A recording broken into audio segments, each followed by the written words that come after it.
Sabay-sabay. Nakita na po. Ready? Read.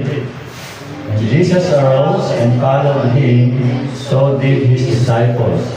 And behold, a woman which was diseased with an issue of blood 12 years came behind him and touched the hem of his garment. For she said within herself, if I may touch his garment, I shall be whole. But Jesus turned him about, and when he saw her, he said, Daughter, be of good comfort. Thy faith hath made me whole. And the woman was made whole from that hour. Okay? At manalangin. Hindi po tayo ng karunungan sa ating Panginoon. Maraming Diyos na makapangyari sa lahat.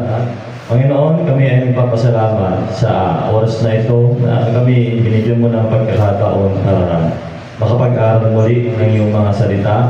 Kami po, Panginoon, ay humihingi ng tawad sa mga kasalanan namin. Maaaring hindi ito nakita ng mga kapatid namin, ng mga kapwa namin, pero ito ay hilang sa iyo. Amin po itong pinapahayag, Panginoon, at dinisin kami, O Diyos.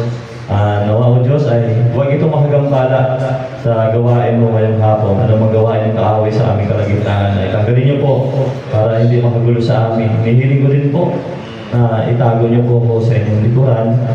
Speak through me.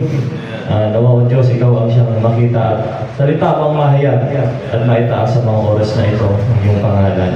Lord, bigyan niyo rin kami ng karunungan para maunawaan namin ang mga salitang ito na aming pagbubulay-bulayan ngayong oras na ito. Sa pangalan ng aming Panginoong Jesucristo. Amen.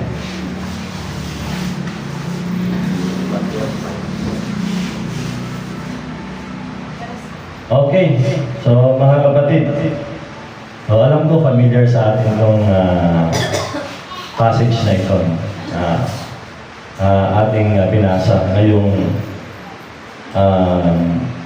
hapon. So, ang title po ng aking mensahe ng Panginoon ay Hanging by a Thread. Narinig niyo na ba yun? Madalas kong marinig ito sa mga kanta. Mga wordly song ba? And I come to think, meron palang ganun nangyari sa Bible. Ano ba ibig sabihin? Okay. Merong akong naranasan noon sa Bible. Habang nasa mooring operation kami. Ang mooring operation means tali. Yun yung tali na magsisigyo sa barko doon sa way o doon sa pier. So yung tali, hilain yun para lumapit yung barko. At may secure siya, hindi siya move forward, hindi siya move backward, hindi siya move ng pasay. That time,